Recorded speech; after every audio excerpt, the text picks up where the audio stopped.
countdown. Okay. It looks like it. Oh, here we go. Live starting. I want it more on you. Sorry, we're a little late. We were so busy talking, and I'm illiterate on this thing.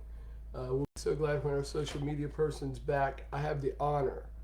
And if you don't know the man sitting next to me, Dr. Greg Hinton, you're about to get an earful. I can't tell you all the epiphanies I've had since he sat here. But, and don't worry, about 15 minutes into this, we'll take a break, give you some updates from around Marion County. But let me introduce Dr. Hinton. It's a pleasure. Okay.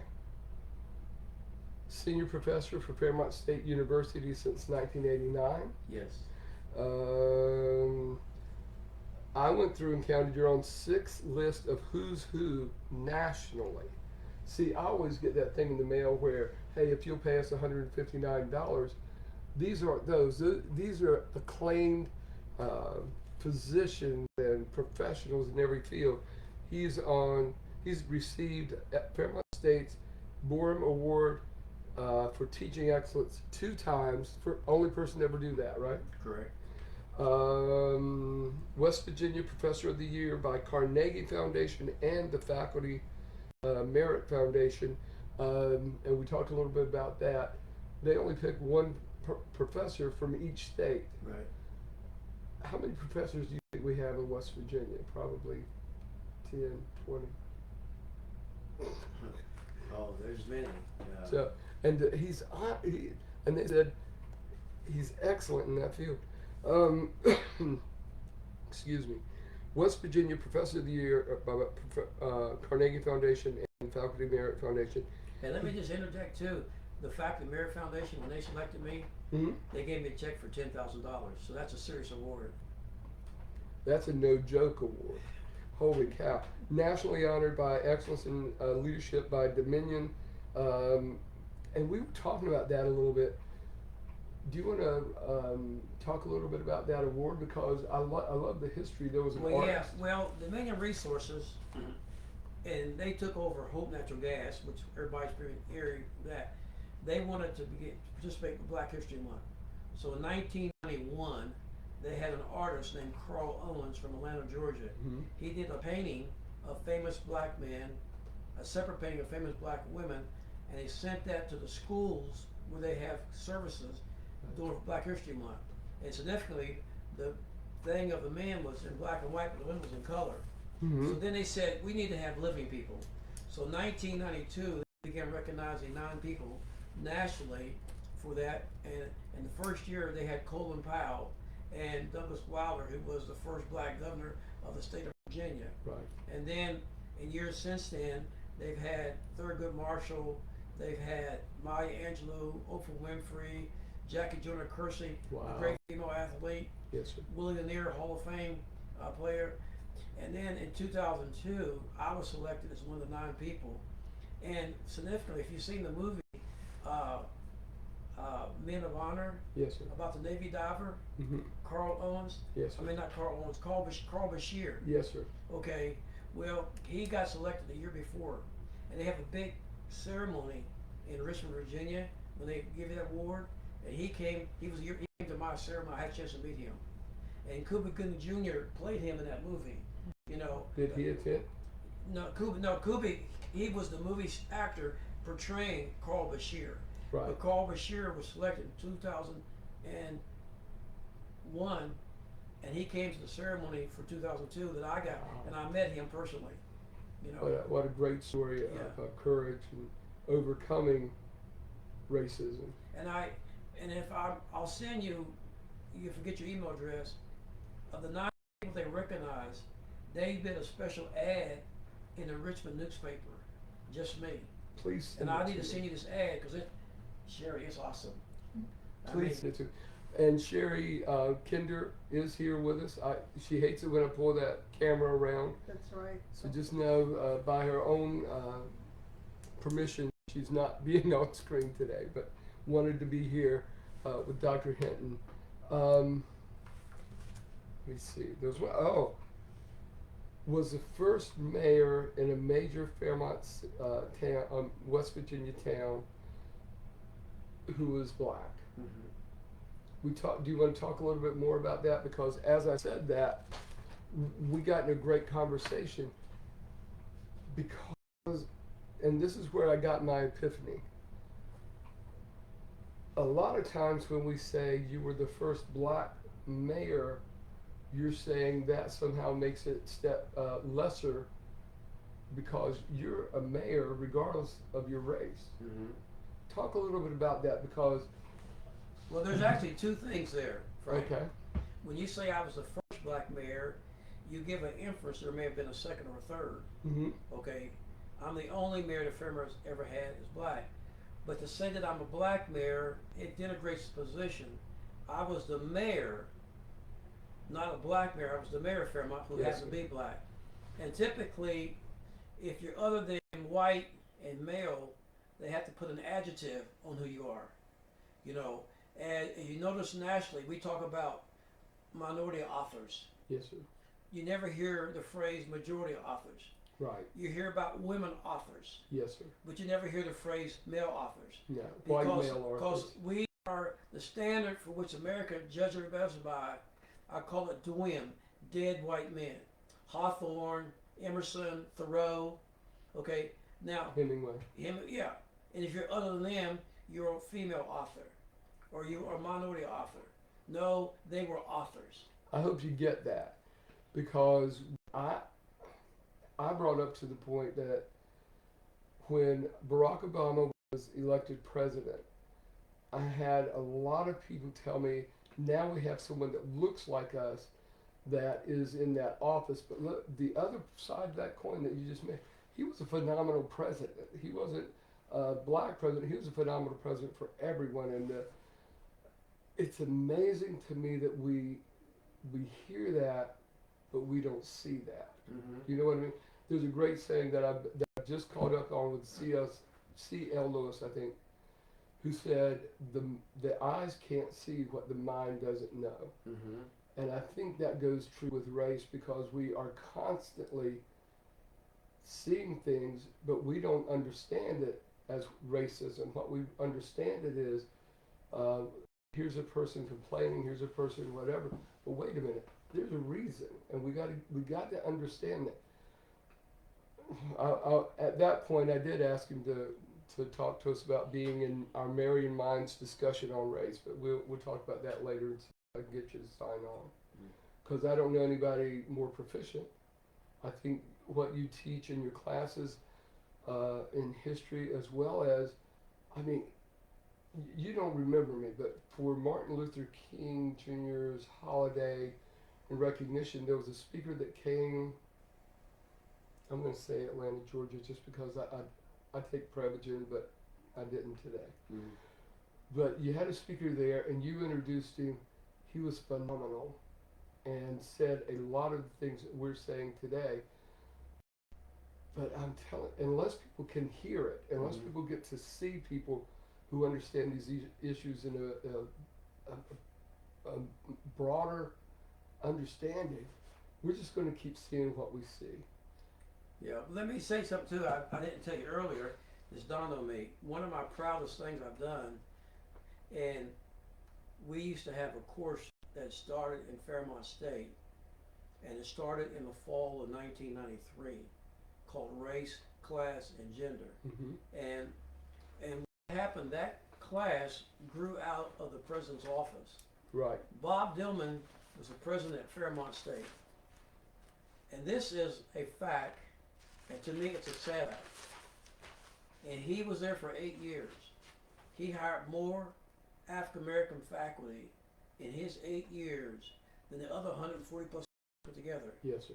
He came in 1988, and he was putting pressure on department chairs to get more black faculty. He observed there was an absence of people of color as students, faculty, and staff, and he began to change that. That's good.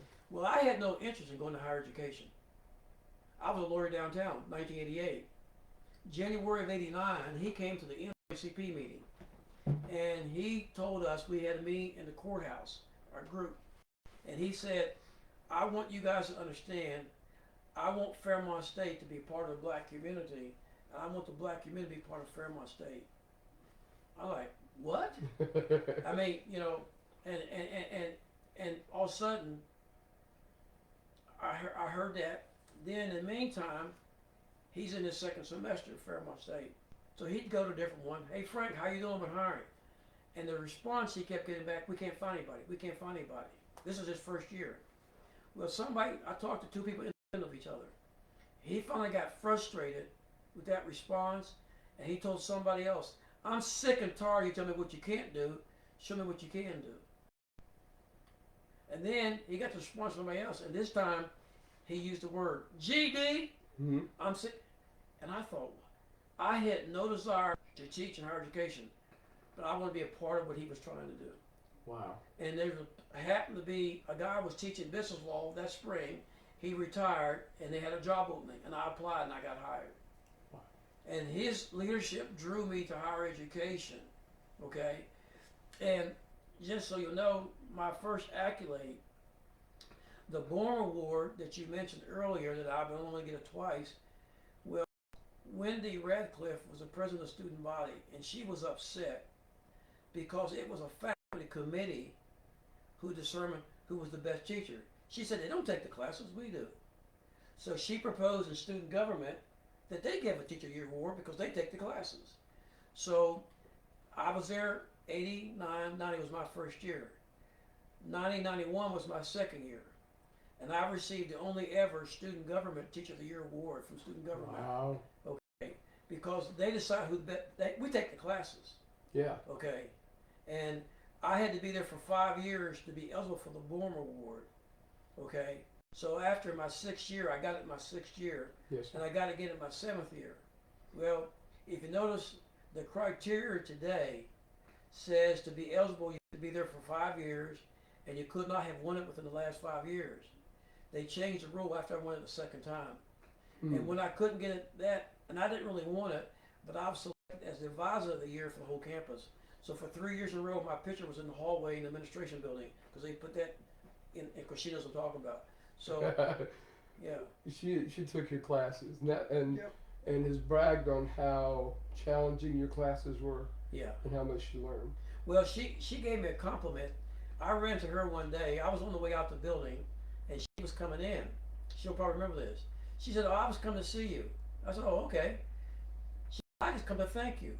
I said, "For what?" She said, "After taking your class, my other class became easier." Remember that conversation? Because what students want to do, they want to memorize and regurgitate. Yes, sir. Okay, I want them to learn how to think and how to Absolutely. process. Okay, and once you learn how to think, okay, nobody can take that from you. Okay, and I've had other students praise me because law is a subject that it has to be processed. You just can't memorize law. How does it apply? How do you use this? Okay, and I deal with application, how to use it, and I don't teach it as a law school class. I teach it as somebody that's going to probably be a small business person, Wow. know how to handle certain things. Hey, I better get a lawyer for this, but I can do this on my own. Yes, sir. Historically, my syllabus had 3 icons at the bottom of it, but I just modified it because the new provost wanted something different. I had a picture of a house. I had a picture of a mom with her little daughter, and a picture of golf clubs.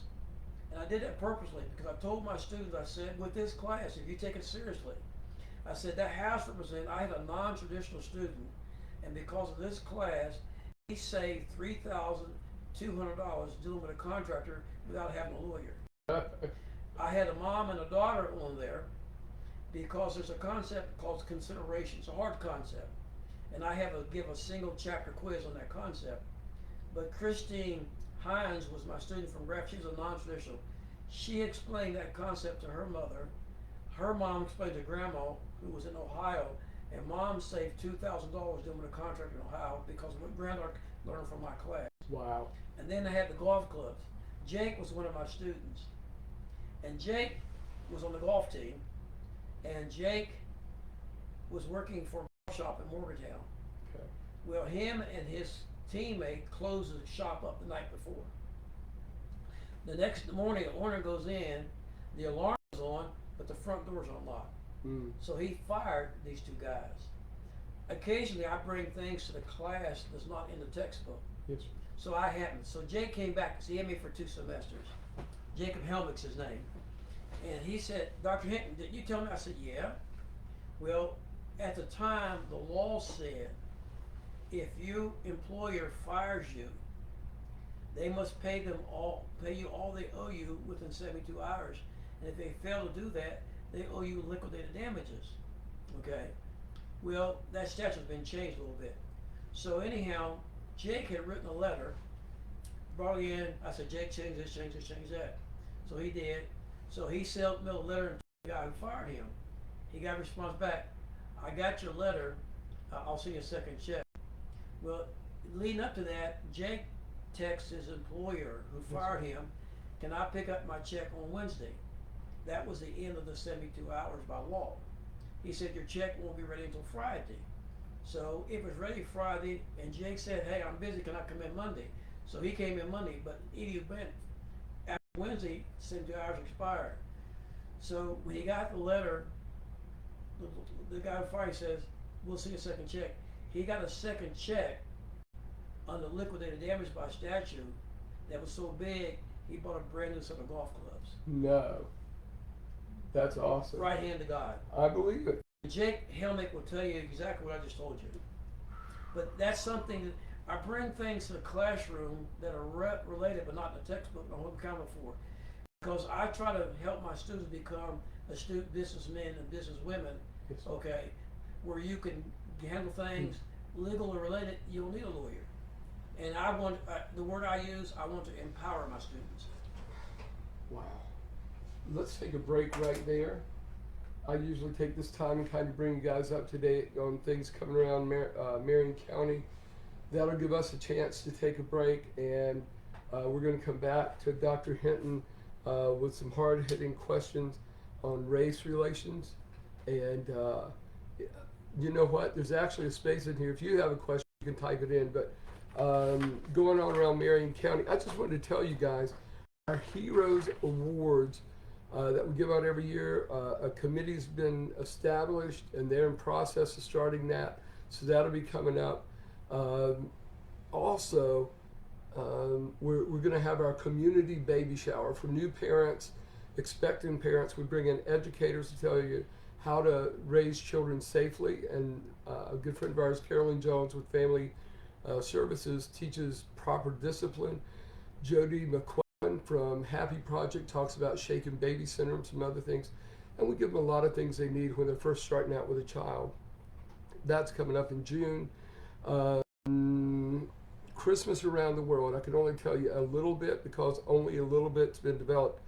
But our good friend Sabrina Chadwell is working with us to develop a way for people to come in and view Christmas from 4 different countries' viewpoints. They celebrate Christmas different than we do. A lot more emphasis on family and a lot less focus on gifts and all that stuff. But you'll be able to come in, see someone in that attire, someone who represents that nationality will be there with a snack that represents their country. And this is something I've learned in the process. We celebrate every year with a poinsettia. We used to give one to my mom before she passed away. But the poinsettia is from South America originally, and it's been transplanted into other countries. But that's part of South American history and celebration of the time. You'll learn more about that and get a snack if you come to that. Also, Tigert Valley United Way, their application deadline is March 11th at 5 o'clock. I had to look at Sherry because I've been saying March 15th at 11 o'clock, and that's not right. So it's March 11th at 5 p.m. Make sure you get your application in if you are interested. And now let's get back to Dr. Hinton. This is much better than what I just told you, but it's important.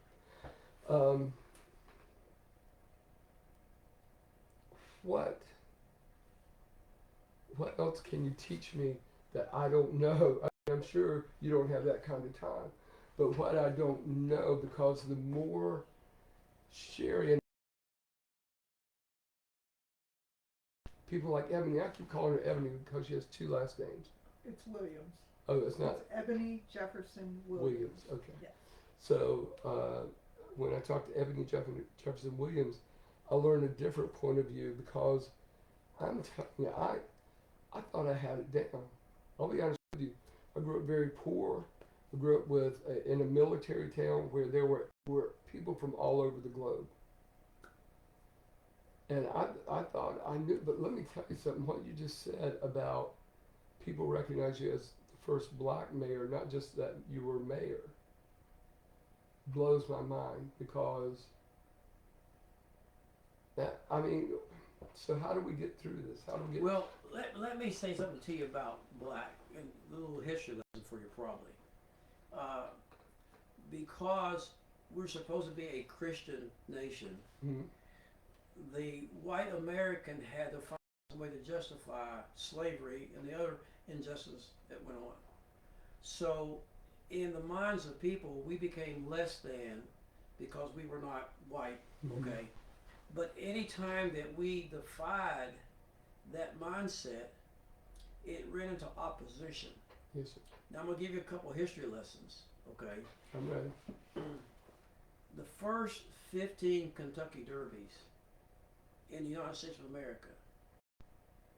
Some say the first 13, some the first 15, but if it's the first 15, the winning jockey of 13 of the first 15 was a black jockey. They barred blacks from being jockeys in the Kentucky Derby for over 100 years. No. That's a historical fact. Okay, some say 13 or 15, but anyhow, but the overwhelming majority of the first Kentucky Derbies, the Mhm. winning jockey was black, and they barred blacks from being jockeys for over 100 years I was going to say because they were something. defying the mindset of white America. You talked about earlier about them changing the rules for that award that you received at Fairmont State from, you know. You couldn't get it. Yeah. You weren't eligible if you got it the year before. So is that a tool that's been used? Is changing the rules? I don't know. I wouldn't say that was more of a racist kind of thing. Okay, why they did it, I'm not really sure. Okay, Yeah. but I'm talking about on a national basis because if we are inferior, we can't excel and show that we are superior. Then Mhm. there's a Say that again. if we're supposed to be inferior, Right. okay, then we cannot demonstrate anything to show any superiority over the white male, particularly. So they have to deny us the opportunity because we're defying the mindset. I just heard a similar discussion over Black Lives Matters because some people want to say all lives matters. And even in that discussion, in the horrendous deaths of men at the hands of policemen, you can't raise the question of do we really believe that black lives matter? You've got to say everybody's lives matter. And that's what the guy was saying. I said that's not true. Because when was the last time any of those things have happened to white men? Mm-hmm. Because these happened predominantly to black males in Mhm. America. He didn't want to talk about it anymore. Mm-hmm. So I'm just saying I agree with you. I think anytime that you want to raise or show where, man, that blows my mind about the Kentucky Derby. So once 13 or 15 Right. black jockeys win, they banned black jockeys. They would let them ride. That's crazy. Now let me tell you a fundamental problem I think that America has. Yes, sir. We do too much hero worship. Mm. We got to make somebody our hero, okay? And if you look at the price of certain things, that's why these name brands, Mm. okay, you got a name on it, it'll sell for a fortune, okay? Because Yeah. it's hero worship. Well, understand this fundamentally, Frank. In order to have a hero, you have to have a monster. Ooh, Without a monster, you can't have a hero. right. So I believe historically we became the monster so we could have white heroes. And anytime we were defying the mindset, we were denied. Now, in the modern era that you might appreciate, Mm-hmm. okay, 1974 was a pivotal year in the United States of America because April the 8th of 1974, Hank Aaron broke Babe Ruth's record. Right. They threatened to kill that man Because he broke a record. because he was about to break the record. In fact, They had security in every ballpark because the next game he could probably break the record. Okay? And they threatened him, and he got a letter from a white father. Please, Mr. Aaron, do not break baby record. How can I tell my son that a nigger broke the record? Okay? He got hate mail. And he broke the record April the 8th, 1974. Yes, sir. Okay? Because Babe Ruth was a white hero. Okay? And significantly, you probably heard of Lou Brock, who was a great baseball player. Yes, sir. Well, the big name for stealing bases was Ty Cobb. Right. So one summer, they were getting ready for the baseball season, and it was spring training, and Lou Brock was interviewed. I'll say the guy's name was Frank. Okay. All right. And Frank says, "Hey, Lou, you think you're going to break Ty Cobb's record this year?" Well, Frank, I've been thinking a lot about it. Well, Lou, what have you been thinking? Well, I think I just want to tie the record. Well, Lou, why would you just want to tie the record? Well, you see, Frank, if I tie the record, every time they mention Ty Cobb's name, they have to mention my name. And the guy like, what? Ooh. He didn't get it. Uh-uh. Okay, because Ty Cobb became the hero, okay, and because we were less than, okay. Now, we became monsters after slavery. Right. During slavery, we were the helpful servant. And if you look at any of the media, if you look at any of the media stuff pre-abolition of slavery, Mm-hmm. they showed us smiling all the time. Right. After slavery, they showed us darker and more vicious looking Mm-hmm. because we're now monsters. Yeah. I don't know if we were in the discussion, but I got a letter talking about George Washington's cook. I can't remember his name, not Claudius. He had some name like that, but he was the most celebrated chef. Hannibal. Was it Hannibal. Hannibal? I don't know. I'm gonna have to look it up now, but he was the most celebrated cook in America. All the dignitaries that came to see George Washington would compliment him on his cooking. All the dignitaries from around the world would come, eat with him, tell him how great his cooking was. On a trip to go get food for another dinner, he escaped because he was a slave. Mm-hmm. Everybody in this discussion group was like, he was, the most famous person, a chef in America. Why would he want to escape slavery? Why would you want to escape slavery? You know what I'm saying? Yeah. They're seeing people sometimes, and I'm trying to get away from them and they, but people sometimes, I swear to you, just like what you said, in that situation where people are threatened if they break records, what happened to Dr. Martin Luther Well, King Jr.? they're not so much to break a record. They're threatened if you're getting ready to surpass the hero. Yeah.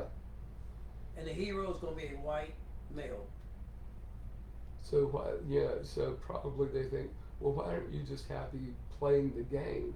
Why do you think you got to break a record? That's what you play the game for. Yeah. You want to be the greatest. Yeah, and they threatened him. And Hank Aaron died recently. Mm-hmm. I knew what I told you before, but I didn't know this after he died. When they went out on the road, he stayed in a different hotel from his teammates Sure. to protect him. Oh yeah. I would bet. Okay, And go now, ahead. and while you were talking about it, I'm thinking about something else that's kind of related. Everybody pretty much knows who Maya Angelou is, Yes, sir. and they know the book she wrote about her life. I Know Why the Caged Bird Sings, Yes, sir. but they don't know where they got the title from. They got that poem. They got the title from a poem that was written in 1899. Okay, Mm-hmm. the poem was written by Paul Laurence Dunbar. Okay, and I'll give you a copy of that poem. Please. You probably haven't seen it either, but the poem is called Sympathy. Mm. And the reason why he wrote it, he wrote poetry in black dialect, and he wrote poetry in the King's English, so to speak. His best stuff he wrote was in the King's English, but he couldn't get it published because he was a black man, and he was the caged bird. So the poem he wrote in 1899 was about his life as the caged bird. Okay? And he flapped his wings and he's frustrated because I can't get my stuff. Mm-hmm. Now, more high schools, Sherry probably doesn't know this, more high schools, black high schools, have been named after Paul Laurence Dunbar than any name in the world. Ah, Okay, there's And right across the street. okay, yeah. we have Dunbar School here. There's a famous one in the Baltimore, D.C. area, Dunbar. Okay, do you know that man though never lived to be 34 years of age? And the best job he could get was elevator operator Wow. in Ohio. Okay, but his poem he wrote is called Sympathy. Mm. Okay, and you might be able, when we take a break, you may be able to pull up the poem on your computer here. As you do it, just pull that poem up, and I know why he's singing. He's not singing because he's happy. Okay, and that's a message that he wrote in 1899 Yes, sir. when the poem was published, to give you some sense of the frustration that somebody who was good, and that's where Maya Angelou got the title from her book, from that poem. Wow. Well, we were talking earlier about an article that showed up in the Times, West Virginian, 7 days ago now. Today would be 7 days. No, you mean the article on me? Yes, sir. The article was done by the West Virginia News, which is part of the Clarksburg Exponent newspaper. Oh, okay. Okay, and it came out on the 9th. Okay, Yes, I sir. discovered it on the 10th. Yeah. I knew it was coming out, but it came out on the 9th of this month, Yes, sir. and I discovered it on the 10th of this month. Well, there were some very eye-opening things in there that I read that I am a fan. And I know, once again, we don't want to do hero worship because then that means there's an enemy. See, I've learned. Mm-hmm. But, I mean, you can have admiration and respect without making somebody a hero. yeah. But see, in order to have a hero, you have to have a monster. Without a monster, you can't have a hero. Right. Well, I think also we got to be, what is that word, cautious about having heroes, because in college I could have told you every statistic about Michael Jordan you ever wanted to hear. And my pastor said, Frank, you know more about Michael Jordan than you do Jesus Christ. And I said, well, I'll work on that. But I never understood that, and I hope that you'll agree to join us with this Marion Minds, where we can talk about stuff, because I'm on. You are? Yeah, I'm on. You're hurting.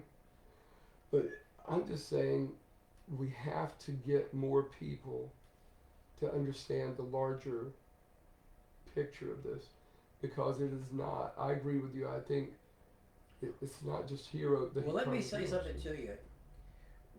There's a lot of issues that we need to deal with. And we need to get through the pain of the situation to get to where we need to be. Okay?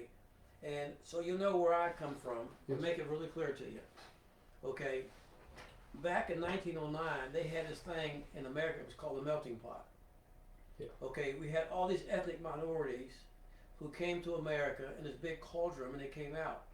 Now this was just white people they're talking about. You're tired, you're poor. But we learned in 1920s that the melting pot was not going to work, because there were white Northern Europeans who thought they were better than the white Southern Europeans, so the melting pot never did work. So we came to a different metaphor. Yes, sir. It was called a tossed salad. It was a better metaphor because in the same bowl you had green lettuce, you had orange carrots, you had red radishes, and what have you. But the problem was they were just in the same bowl. There was no interaction unless somebody mixed it. Mm-hmm. But the metaphor that I subscribe to, Dr. Cliff Nichols came to Fairmont State, and I never conceptualized what he said until he said it, okay? But it's what I always believed in, and it's what he said, and this is what my goal is, and I'll die with this goal. And that's what we need to become, the stew. Frank, remember when you were a little boy and Mom and Dad went to Grandma's house in the wintertime? Yes, sir. She had a pot on the stove. And in that pot, there were green beans, there was carrots, there was beef, there was all kind of vegetables. And each thing gave up itself to flavor the other things. The carrots were still carrots, the potatoes were still potatoes, but part of it was part of them. Yes, sir. And if Americans become the American it's supposed to be, it needs to be, a part of you must become a part of me, and a part of me must become part of you. We got to become the stew. Yes, sir. That, that's so funny you'd say that. I had a boss at Chestnut Ridge when I worked there, and he asked me one time, he says, and I'm just trying to relate to the stew example. He said, Frank, you're not giving us your input anymore in the meetings. And I said, I give you them, but you don't take them. And he said, Frank, just because you add carrots to the stew doesn't make it carrot soup. Mm-hmm. It's still stew. And I think maybe we can relate that back, because I don't think we have to give up who we are No. to work together. We don't. And that's a figment of somebody's imagination. I wish we could go back and figure that out. How could we say that? That you don't have to be any more or less than you are to be working with me on anything, or Well, vice versa. Look at Jesus' disciples. They came from different walks of life, Yes, sir. but they worked together. Yeah, Peter a fisherman, Luke a physician, so Yeah. on and so forth. Yeah. But I think, can we draw on that for a moment? Yes. I think he needed the different backgrounds of those people to reach out to the people Absolutely. that they could relate to. Absolutely. Because if everybody, And they were common guys, everyday guys. oh yeah, if they'd all been Peters, we would have been in trouble. Yeah, yeah. But in our society, if there's not everyone in the same stew, we got a problem. Mm-hmm. They have a show now called Rat in the Kitchen. I don't know if you watch the Cooking No. Network. My wife makes me watch it. I really like I'm it. telling. No, don't. I like it, honey. I really do. But there's literally in this kitchen of people trying to win this $50,000, one person that's put there to ruin every dish. Mm-hmm. And I kind of feel that there are people, and I don't know if you want to address this or not, in the community that don't want that. They don't want us in the same stew, and they certainly don't want us working on the same issues. Well, a lot of people have a lot of bitterness they need to overcome, okay? There's resentment, okay? But, you know, we have to work together, okay? In fact, I heard this poem on this comedy album, and I modified it for a speech I gave. I was a contestant in the American Legion Oratorical Contest, and I represented my high school, and I ended up voted in. I got second place, but my advisors thought that the judges were biased for dramatic stuff. Well, anyhow, they awarded a scholarship, and the gal who got first place had a lot of money, and she was going to Duke University, okay? And you had to use a scholarship in West Virginia. Mm-hmm. So since she was going to Duke, I had the scholarship. Otherwise, I would never go to college. Wow. And my speech was on the rights and responsibility of good citizenship. Yes, sir. I finished high school in 1967. A lot of racial unrest going on. So I talked about we as American citizens had a responsibility to make America a better place. And I modified this poem for my speech. And I was saying how we as Americans can do a better job. Now, I had a prop, and nobody realized what I was doing, but I had my speech completely memorized. Mm-hmm. And so I had my prop on the podium, but I would come from around the podium, and I would give my speech, and I'd do this and do that. In the meantime, I'm putting this white glove on. Okay, nobody knows that I'm doing it because I know my speech by memory. Okay, so I'm telling the people that we can do better, but we cannot climb the ladder of success with our hands in our pockets. Oh. So at this point, I walked from the podium, and I said, how we can make America a better place. And I said, if the white man and the black man were to work hand in hand, we could make this country a promised land. You had George Washington, and we had Booker T. Einstein split the atom, no ifs, ands, or buts. But look what Dr. Carver did with a little peanut. Together, we could wipe out poverty, we could conquer communism, and conquer outer space. So why don't we get together and let America win the race? Amen. Can we cut now? And that's how I ended my speech in 1967. Sherry said, can we clap now? I believe we can, because that was amazing. But I'm telling you that this passion of mine about diversity Mm-hmm. started when I was a young kid. I'm 72 years old now. and it's been with me all my life. And I'll die with a passion for diversity. Have you always been a good orator? A good what? Orator? Yes. It seems like you have a great way of delivering information in passion and originality. Originality, is that the word? Well, God gives us all different gifts. Yes, sir. And one of my gifts that's one of my gifts. And then we had a Sunday school teacher. We had a Christmas program every Christmas and an Easter program. Mm. And you could not read your little recitation, Right. okay? And something that the old people said, I didn't understand what they meant by it. Yeah. They said you had to learn it by heart. Well, as a kid, for me that was memorization. But then I learned that you learn it by heart because it becomes a part of you. Right. Okay, but that's the phrase, you have to learn it by heart. And memorizing something is not learned by heart. Mm-mm. Okay? And what I say to you now and what I said then, it's in my heart. Yes, sir. I believe that. For the first time in this podcast, we've gone over our time. Usually this is over at 1:30. No, usually 30 minutes. So it would have been over at 2. We're at 2:15.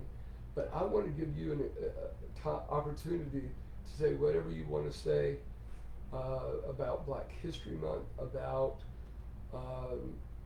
whatever's on your heart, if it's about education, if it's about whatever, because this is your time. We wanted to make sure we honored you. Dr. Hinton, you're amazing. Well, I tell you what I want to say, it saddens me greatly that we have Black History Month. I enjoy it. But Black history is American history. Yes, sir. March is Women's History Month. We shouldn't have that. Mm-mm. Okay, but if you look at the history books, when I was a kid growing up, they said a little paragraph in our book about what Black people did, and you look at all the accomplishments and things we did. People have no idea that you cannot go across the country or here or there without involving something that some Black person changed. Did you know that the GPS system? You probably never heard of Gladys West, Yes, sir. a Black woman. She started what's now we know as GPS, and people don't even know that. Wow. Now they know about Hidden Figures, Yeah. but they don't know about Gladys West. Look that up. Okay, she started that, but there's so much. But it's all who we are. Okay, Gladys And- who? Gladys West, and just put Gladys West and put GPS.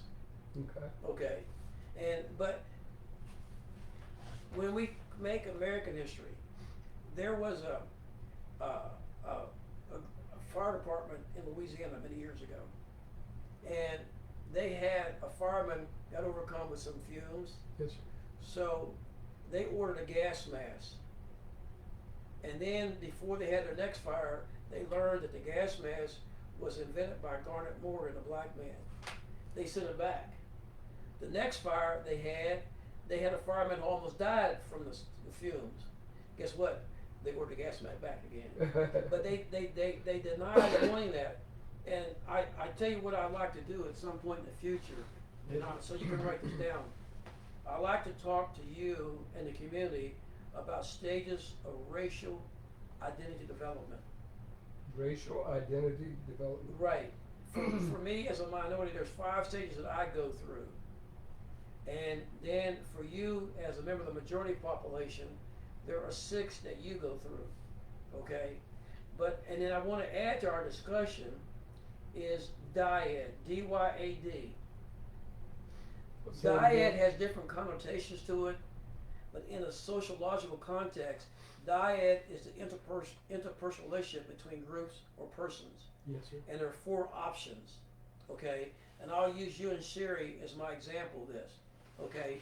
You as a white male, she as a Black female, your relationship is going to be defined based upon where your identity is with her identity. And it's going to be either a combination of 2, but there's 4. If you are in the right place as a white man and where she is a Black woman, you're going to have a parallel relationship. You're going in the same direction. Yes, sir. Okay? And not only parallel, but progressive. In your walk, you'll make her better and she'll make you better. So it can be parallel and progressive. But on the negative side, where you are as a white man and where she is as a black woman, it could be conflicting Mhm. based on where you are with your stage of development. Yes. Okay, and not only conflicting, but can be regressive. Now, I want to enlarge on that just for one quick moment. You take a white person who has a white boss, Mhm. and the white boss is a racist and a bigot, misogynist. Okay, but the subordinate is in a good position with other people. So the subordinate is in conflict with his boss. Right. Okay, now, but the subordinate has good relationship with people different from him or her. Okay, Yes. but if he isn't strong in who he is as a person, because of pressure from his superior, he will regress, he will back away. And I recall watching people who were, I call my white friends, when other people came around, they withdrew from me. It was very painful. Okay? And even black people, I mean, for example, Sherry will understand this. There are black people who have problem with other black people having white friends. Why do you hang around with white people all the time? And there are some black people who are weak. They will withdraw from their white friends from pressure from other black people. Mm. And that's called, and those are stages of racial identity development. And then connected with it, it's called the dyads, okay? Mhm. And I think that's one of the most fundamental things that we need to talk about and learn about, because we need to overcome that, okay? Because now, Sherry, I have the highest respect for her as a person. She's awesome, Yes. okay? And she has white friends, she has black friends. And if any of her black friends got a problem with hanging around with white people, forgive the French. She could give a damn, okay? Because she's strong in who she is as a person. And I'm sure she's had some comments or some looks from black people like, well, you have me white all the time. But she's okay. Yeah. But she's developed with her own identity development. She's at a high point. But there's 5 stages that we go through, and she's on the good end of it, okay? Yes. And I can tell you more about that at a later time. But to me, that's a significant thing I like to share with the community. Is about stages of racial identity development. There are 6 for you as a white man. There's 5 for me as a black man. And where I am and where you are is going to define what kind of relationship we're going to have. Wow. Does that make sense to you? Yes, sir. And I think that needs to be, sorry, one of the first community discussions we have, because that hits all that on the head. Because one thing I was going to add, and I swear I didn't mean to take up all this time of yours, because I know it's. Well, I want to give you time. I hope that your network will give us the time, but my time right now is your time. Oh, okay. We should be okay.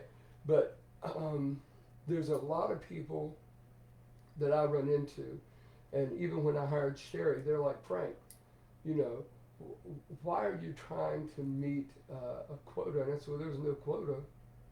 I've been trying to get Sherry to work here for 5 years because I saw that she's a person of vision, she's a person of passion, she's a person of knowledge. That's why I'd like her to work here. And they're like, well, you know, you just need to look at everybody before you make decisions like that. I'm like, okay. Then I have people say, you know what, what's the big deal? And why can't we get past this race issue? Because the Civil War is over. And for those people, I always like to say, if you think racism, if you think any of that changed with the passing of the Emancipation Proclamation, you don't understand what this is about. Because it's about people like George Floyd, who was at the mercy of policemen who were murdering him. It's about people who shot Martin Luther King Jr. because he had an idea that all people were created equal. Well, let me interject something, and I believe this very strongly. And I'm not disagreeing with you, but I think you're missing a very important point. Yes, sir. It's all about class. Somebody has to be better than. Now we got race, we got gender, but it's more about class. Somebody has to be better than somebody else. It's about class. To me, the problem with America with race, yes, sir, and with gender is classism. Okay, and I'll give you a factual example. 1963, we passed an Equal Pay Act, which requires employers to pay women the same with the wages they pay men for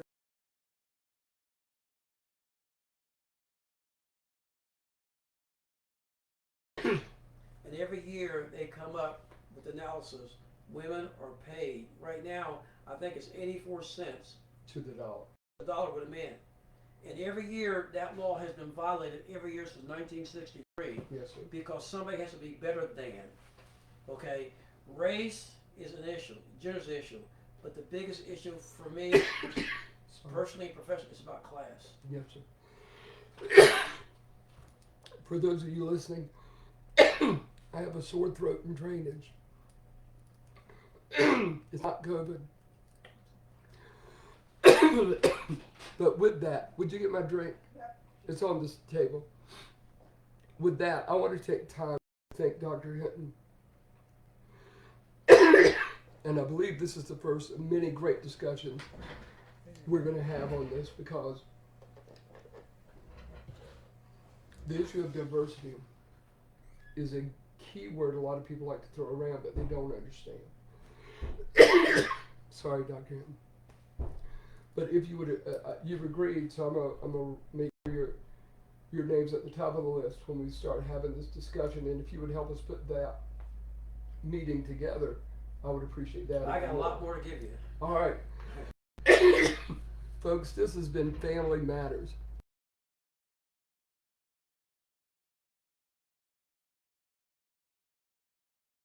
To be in this room with Dr. Hinton, and I hope you've enjoyed this time.